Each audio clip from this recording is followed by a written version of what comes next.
Welcome everybody to GoLocal Live. I'm Josh Fenton, CEO and co-founder. Little update, we've had a lot of activity today. Zach Levesque from North Point talked about what's the status of Rhode Island's real estate market and what's the case for financing either new purchases or, of course, refinancing in this very, very complex economic time. Dr. Fine joined us raising some concerns about Central Falls and Pawtucket that seem to be spiking even higher than the state. Governor Raimondo was on with her broadcast at 1 p.m.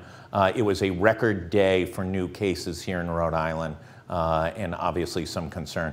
Governor Baker almost simultaneously announced that schools would be closed till the end of the year in the Commonwealth. Governor Raimondo said she'd be making a decision, it seemed like, next week on that. And then at 2 o'clock, we had Terry Rohrig, professor from the Naval War College, an expert on the Korean Peninsula. He gave some great insights into a report coming out of North Korea that the leader, Kim Jong-un, is, quote, gravely ill. That story was broken by CNN. He said he's seeing other reports out of South Korea, publications and information that he tracks that disputes that claim issued by CNN.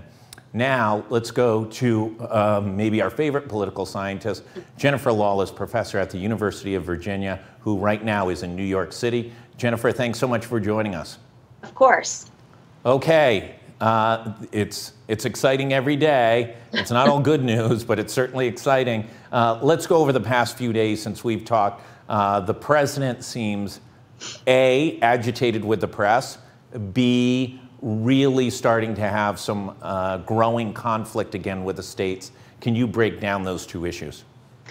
Yeah, I think in terms of the growing conflict with the states, the problem for Donald Trump is that he wants to take credit when the states see success and when the governors do something innovative or interesting, and he wants to distance himself from them when their cases continue to rise or they make a controversial decision.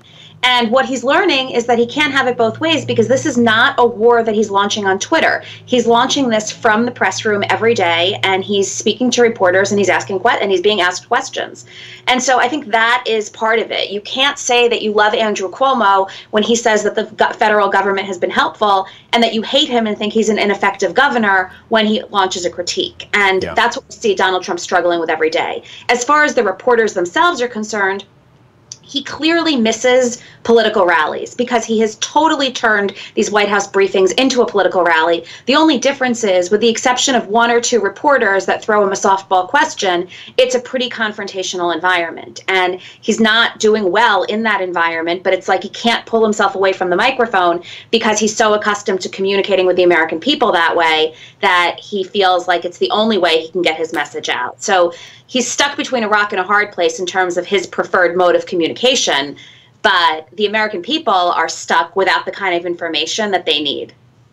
A little different in Rhode Island, where the governor won't allow reporters to ask questions or follow-up questions directly to her in front of the cameras. And in Missouri, the governor, similar to Governor Raimondo, has banned reporters from also sitting into these press events. And I'm not sure how we call them press events unless reporters are there and can ask questions.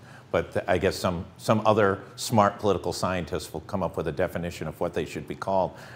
Let's go around the country. Georgia sparked a lot of discussion. Now Texas, Florida's making noise.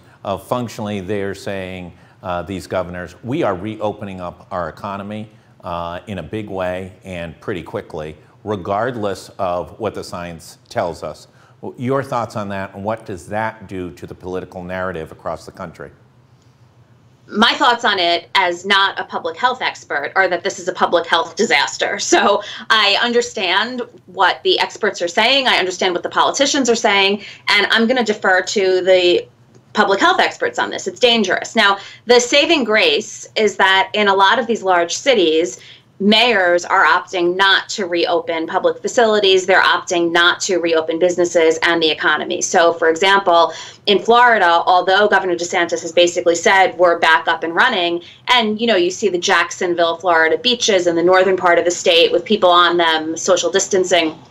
You go to Miami and it's closed for business. So there is some degree of control at the local level, which should, I hope, prevent widespread upticks that are beyond what any of these states are capable of. But this is a situation where once several states start to liberalize their policies and once several states start reopening the economy, it's going to be difficult for other governors to not follow suit, because we have a country that is not 50 separate little entities. Interstate commerce and businesses across the lines happen on a daily basis. And if you happen to live in a state that is closed, but the state next door to you is open, there's nothing that's really going to keep you from going there and then coming back to your state and ultimately compromising the measures that your governor or your mayor put in place. These protests have sparked up. There was a fairly large one in Pennsylvania. We reported on one that's being planned for this weekend. Some people criticize us for even reporting that the rally was going to take place. But regardless of that, are these rallies just expressions of sort of old school Tea Partyism and Trumpism of very, very conservative units within the Republican Party joining together to make some noise?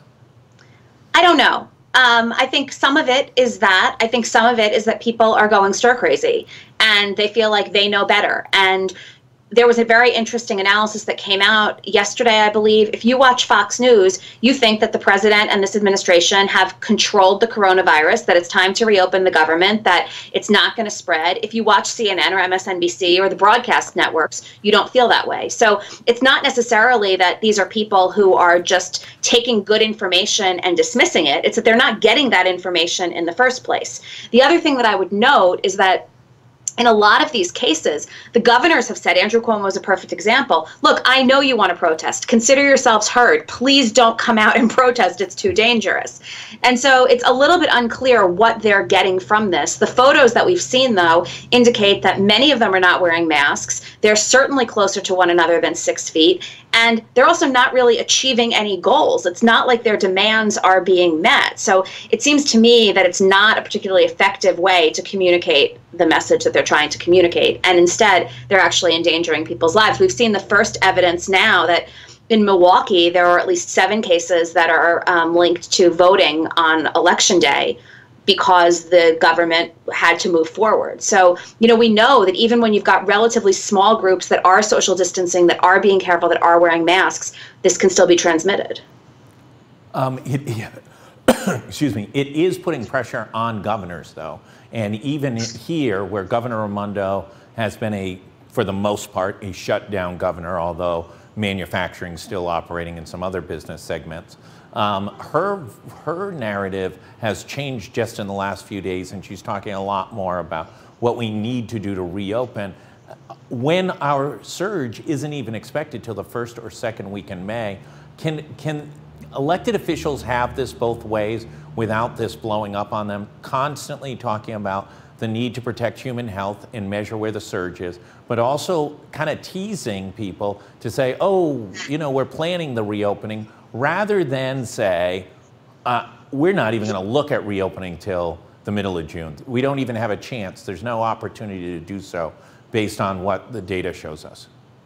You're seeing governors offer different kinds of messages. I mean, Andrew Cuomo hasn't explicitly said we're not reopening until at least June, but he's basically implied quite clearly that we're not reopening until at least June. Governor Raimondo is in a little bit of a different situation because, as you know, Rhode Island is the only state that's currently testing at the levels it needs to be testing to enter into what the administration is calling phase 1, which is the beginning of the reopening. So given that it's a small state, given that the population is relatively concentrated and that the testing levels are where they are, she's in a position where she probably can be having her cake and eating it too, in terms of saying we're going to be careful, but here's a plan. Most of these other states where governors are saying, okay, we're moving toward reopening, they're so far away even from being able to approach phase 1 that it's probably just an attempt to keep people from rioting. And I don't mean literally going out and rioting, but I mean just becoming absolutely, depressed and incensed, and, they don't know what to do with themselves anymore. They were rioting on social media today, I can tell you that. The complexity, though, is there's one set of testing for who's testing positive. The other set of testing seems like only New York is kind of on the board on that, which is testing for the antibody. That's really the critical part to being able to understand really what percentage of the population's been infected isn't infectious, etc. All the states don't have the necessary testing equipment, the necessary supplies, and they're asking for help from Washington. Let's revert back. And the federal government saying, sorry, we can't help you a little bit. They are saying that, and then when the governors take matters into their own hands, they're saying, why are you doing that? We provided everything that you needed. Donald Trump decided yesterday, for example, that his new target was Republican Governor Larry Hogan from Maryland, who actually went outside of the federal government, went outside of the United States, and got testing kits from South Korea because he felt like he needed them. Right. And the administration's response was literally to send every governor a spreadsheet of testing facilities.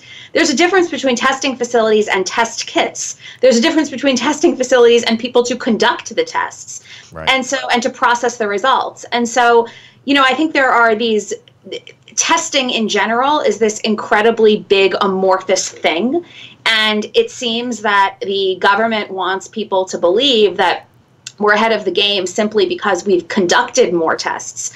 But it doesn't matter how many tests we've conducted if we're still not able to test all the people that need to be tested. And I think that's where the governors are running up against the federal government, because Donald Trump is not thinking about this potential denominator out there. Instead, he's just counting and looking at the numerator. Let's talk a little bit about some of the complexities that are happening relative to, I can't even remember what phase of stimulus this is, but the funding to replenish the so-called PPP, Payroll Protection Plan. A lot of questions about how the first $349 billion went out the door and who got it and under what situation. Now there's a plan for between $250 billion and $300 billion. The Secretary of Treasury on the Sunday show said, hey, we're close to a deal on this thing. We're now into Tuesday, no deal on this thing. Do you know what the status of that is? I mean, as of a few minutes ago, it seems that it's possible that the Senate will convene in a pro forma session at around 4 o'clock today and pass this. So it's roughly 300 or 310 billion. That said, it's unclear how much it's going to actually help and what it's going to provide, because it doesn't include money for the states and the local governments. That's going to be the next phase. So it will continue to help. It's just PPP, right? Right. So, this is a situation where we're behind schedule. It's taken additional negotiations. This was a no-brainer kind of deal. But because the Democrats wanted additional funding for the state and local governments and didn't want an additional phase of this, it's taken longer than it has. So this, if the American people are watching and they're like, wait, weren't we just negotiating? Yes, we're constantly negotiating, constantly passing the next thing, because nobody is willing to sort of make a big compromise right off the bat. So it looks like this will go through today. It's not enough, but it's something, and it'll continue to provide aid. Yeah, we went back and forth with Senator Reid's office on Friday. There's a lot of estimations that the necessary to hit the small businesses is as much as $1 trillion additional dollars in funding. Clearly, there's some fallout of who got the original dollars. Ruth Chris Steakhouse receiving $20 million after some public shaming. Shake Shack gave back their $10 million. Is that going to blow up on anybody who got the money and how they got the money, or will that get lost in just as the insider trading allegations by some members of the Senate has kind of been lost during this entire crisis? I think it will ultimately depend on whether small businesses that need the money also get the money they require eventually. If it turns out that Shake Shack or Ruth Chris Steakhouse were beneficiaries, but ultimately it wasn't at the expense of a mom and pop shop that needed the dollars, the fallout will probably be less. But you can imagine that Joe Biden and other Democrats are keeping track of every single one of these instances to demonstrate that the administration is playing politics and that Republicans are playing politics, even as we're facing this crisis. Let's go to Joe Biden. He had what should have been, in these days, North Korea should be the #1 story. It's the #7 story. Yesterday, the entire U.S. Oil industry functionally went to zero to some degree, and that was the 5th story. Joe Biden running for president. Where is he, and how does he get his message out? Right. He's in his basement with a laptop computer, hoping to communicate with the American public, which is very tricky. I did read an interesting account this morning, which is that he has not hired or brought on a new digital team yet. And I think that might be part of the problem. He's still working with the same campaign staff that he had. That's not to say that those people aren't capable and that they all shouldn't maintain their jobs. But given that what the campaign looks like has to fundamentally change, and there has to be a significant reorientation of how to communicate with people, bringing on some digital experts will probably help him figure out how to communicate and how to grab headlines in a way that he currently is unable to. The other bad news for Biden was that he's viewed quite poorly when it comes to people that you would trust about the coronavirus. Now, that could be simply because he has the same amount of information that the rest of us do, right? He's reading the newspaper, he's relying on the news, he's not getting anything special. But people want to know that they can trust him, so even if he doesn't have information, I think he needs to communicate more. Well, listen, it's a much more complicated social media play this year than previous years because Twitter has announced that they're not taking political ads. So now the whole game is played functionally on Facebook or regular digital ads. Much more narrow field, and if your Facebook game, which Donald Trump was especially good at 16, is not up to par, you may not be able to get your message out during this crisis. That's exactly right. And the other thing that is a challenge also is that this crisis is sucking up a huge amount of the news hole. And as a result, in order to make news, if you're not Donald Trump or if you're not the coronavirus, you have to be doing something absolutely stunning or shocking. And I think that's why we're probably going to see a vice presidential announcement sooner rather than later. It's why we might see some floating names regarding a cabinet. There are limited things that Joe Biden can do to really win control of the news cycle, and I wouldn't be surprised if he does them. The good news for Joe Biden is that among voters who don't like both Trump and Biden, about 60% of them say that they'll vote for Biden. And so that means that even in this kind of environment, even if they're doubtful about him, they're still placing him way above Donald Trump on the sort of palatable scale. Think about the state of American politics. The best news Joe Biden has is that for people who hate both candidates, he's doing better than the other guy. Look, Hilary Clinton would have loved that information 4 years ago. Hillary Clinton continues to pop her head up like that mole game from time to time and seems to say things that are just not helpful to the Democratic cause. Is there any chances she will be kidnapped and held until November in order so Joe Biden can move forward? The other day she gave a comment of, oh, my coalition is so much like Joe Biden's. Yeah, I mean, I think that there are clearly sour grapes when it comes to the 2016 election. I don't think directed at Joe Biden, more so directed at Bernie Sanders and certainly Donald Trump. But I think Hillary Clinton feels particularly upset because this should have been, she feels like, her crisis to handle. And there's no question that she would have handled it very differently. And when she looks at Joe Biden and when she looks at the coalition that he's trying to build, it doesn't look that different than what she was trying to do. The difference is Donald Trump and the political context, and he's no more hypothetical.